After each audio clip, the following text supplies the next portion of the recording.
Bonjour, pour cette nouvelle vidéo du cours en ligne sur l'église du diocèse de Belley-Ars, je suis avec Daniel Revaux qui est diacre permanent dans notre diocèse. Bonjour Daniel. Bonjour Guilhem. Alors vous êtes diacre, vous êtes également ingénieur de l'École centrale de Paris et vous avez exercé votre métier dans un domaine technique particulièrement pointu, celui du nucléaire chez EDF. Vous êtes donc bien qualifié pour nous parler du sujet d'aujourd'hui, Église et science. En tout cas, je vais essayer de présenter ce thème de la manière la plus pédagogique possible et je m'appuierai notamment sur les écrits du pape François dans Laudato Si et la joie de l'Évangile. Alors, première question, est-ce qu'il n'y a pas une contradiction entre d'un côté le message de l'Église et de l'autre ce qu'affirme la science? Eh bien, vous me tendez une perche pour une première citation du pape François dans l'encyclique Laudato Si au paragraphe 62.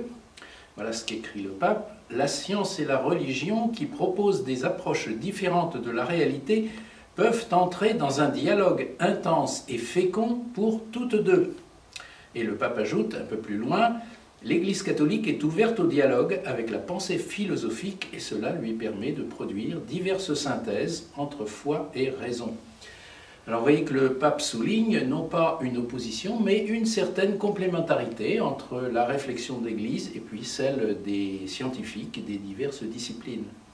Mais n'oublions pas que la raison d'être fondamentale de ce dialogue, c'est une question qui taraude l'humanité, finalement, depuis la nuit des temps. D'où venons-nous? Quelle est notre place dans l'univers? Et finalement, quel est le sens de la vie? Alors à cette question, au fil du temps, les hommes ont pu donner des réponses qui sont très différentes. Alors oui, les hommes de l'Antiquité ont cherché des réponses. Alors dans leur connaissance de l'époque, dans la religion aussi de leur temps, ils ont commencé par diviniser la nature. Et puis après, avec l'apparition du monothéisme, alors spécialement dans le peuple d'Israël, est apparue l'idée d'une nature créée par Dieu, mais distincte de lui. Et c'est ça qui est plus important. Donc cette nature, n'étant plus divine, a pu devenir un objet d'étude. Et ça a permis l'essor progressif des sciences qui se sont donc constituées de manière autonome par rapport à la religion. Pourtant, cette évolution n'a pas été exempte de conflits. Oui, et là, évidemment, ceux qui nous regardent peuvent penser à Galilée. Oui, alors c'est le premier nom, c'est vrai, qui vient à l'esprit. Il affirme, à juste titre, alors on le sait maintenant, que la Terre tourne autour du Soleil. Et il a fait ça en s'appuyant sur les découvertes d'un autre savant, un astronome qui s'appelait Copernic du début du XVIe siècle. Et alors que certains passages de la Bible semblaient présumer le contraire, la Terre est le centre de l'univers tout entier, tout tourne autour d'elle. Voilà ce qu'on croyait au XVIe siècle, au XVIIe siècle. Notons que le pape Jean-Paul II a reconnu les erreurs de l'Église à ce propos. Et notons aussi qu'il y a eu d'autres sujets de conflit, alors il n'y a pas que Galilée ou Copernic, il y a eu tout ce qui concernait la théorie de l'évolution développée par Darwin. Mais peu à peu, il est apparu que les sciences et la foi ne parlaient pas de la même chose et, très important, qu'elles pouvaient avoir raison toutes les deux, mais chacun dans son domaine. Alors revenons tout de même quelques instants sur ces apparentes contradictions entre ce que dit la Bible et ce que dit la science. Alors pour les chrétiens, ce qui est normal, c'est de se référer à la Bible, c'est tout à fait légitime, c'est la révélation faite par Dieu à l'homme de ce qu'il est, de son rapport à Dieu et de ce que doivent être les rapports des hommes entre eux. Mais la manière de lire la Bible a été très différente dans l'Antiquité, au Moyen-Âge, et puis ensuite à l'époque des Lumières, et aussi maintenant, bien sûr, au XXIe siècle. Alors on a souvent lu la Bible d'une manière qu'on appellerait aujourd'hui fondamentaliste, donc au pied de la lettre. La création en 7 jours, Dieu qui, par exemple, arrête la course du soleil pour que Josué ait le temps de gagner une bataille. Alors vous trouverez ça au chapitre 10 de Josué. Alors bien sûr, tout ça, ce sont des concepts totalement refusés, réfutés par les scientifiques de nos jours. Alors dans l'histoire récente, quelles ont été les principales prises de position de ceux qui justement se réclament de la science? Alors effectivement, c'est bon de faire un peu d'histoire, parce qu'il y a des positions passées qui ont encore une certaine influence aujourd'hui. Alors citons par exemple Albert Einstein, alors l'un des savants les plus célèbres, Il disait ceci: celui qui est convaincu par la loi causale régissant tout événement, et là Einstein fait allusion aux lois physiques qui déterminent l'évolution de l'univers, donc cet homme-là ne peut absolument pas envisager l'idée d'un être intervenant dans le processus cosmique. Vous voyez, Einstein promeut alors une sorte de religion cosmique, on pourrait dire, qui recouvre en fait l'ensemble de la démarche scientifique, et dont il parle ainsi: l'esprit scientifique, puissamment armé en sa méthode, n'existe pas sans la religion cosmique. Elle se distingue de la croyance des foules naïves qui envisagent Dieu comme un être dont on espère la mansuétude et dont on redoute la punition. Vous voyez, c'est encore... il y a des personnes qui peuvent encore raisonner comme ça aujourd'hui. Alors ça, c'était le point de vue d'Einstein, un physicien. Qu'en est-il, par exemple, pour un anthropologue, comme Claude Lévi-Strauss?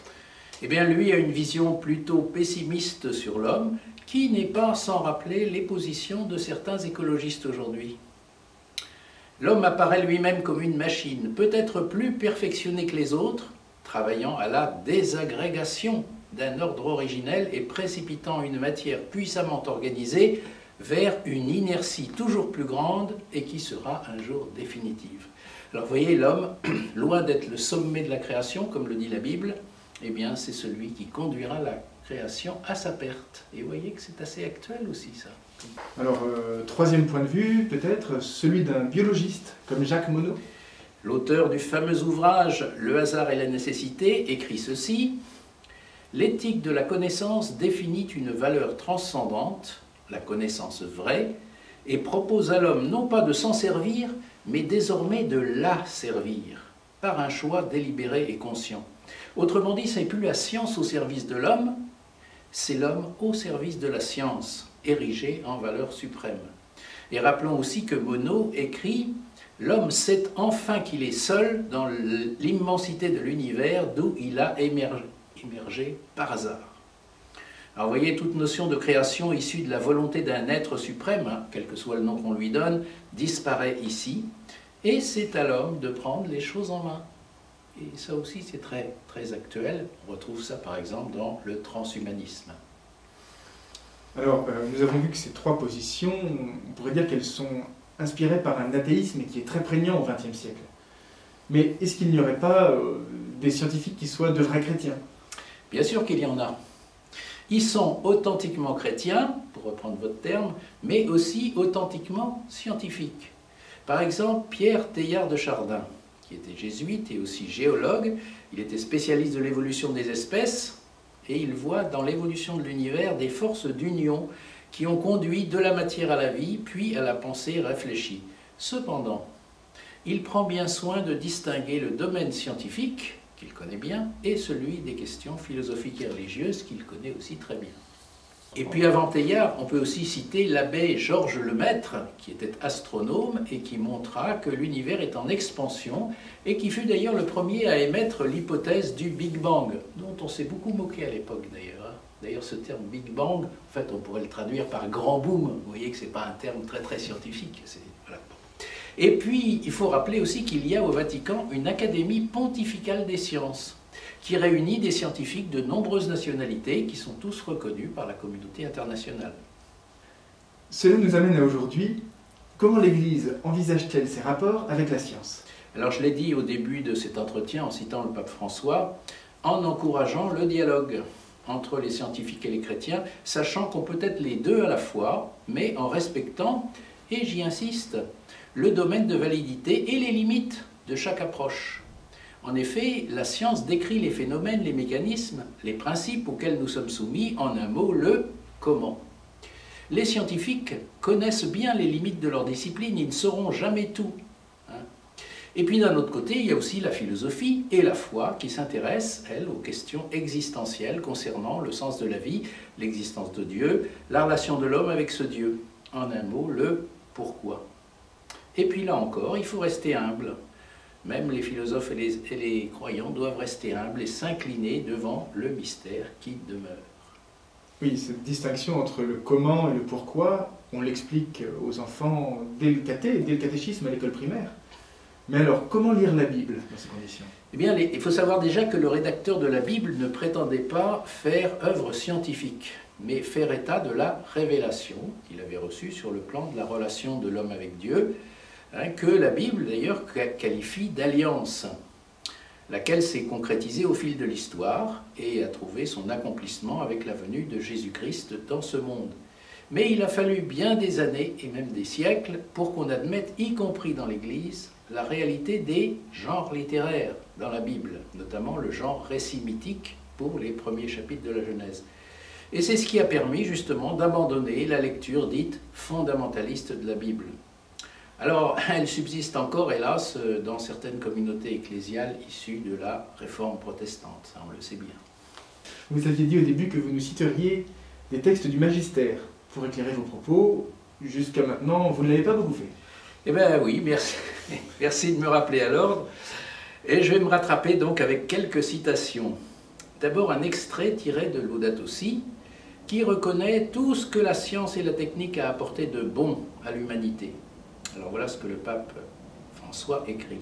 « Il est juste de se réjouir face à ces progrès et de s'enthousiasmer devant les grandes possibilités qui nous ouvrent. » Pardon, alors je vais me reprendre. « Il est juste de se réjouir face à ces progrès et de s'enthousiasmer devant les grandes possibilités que nous ouvrent ces constantes nouveautés, parce que la science et la technologie sont un produit merveilleux de la créativité humaine, ce don de Dieu. » Voilà, la créativité est bien un don de Dieu. Ça, vous le trouverez au numéro 102 de l'encyclique.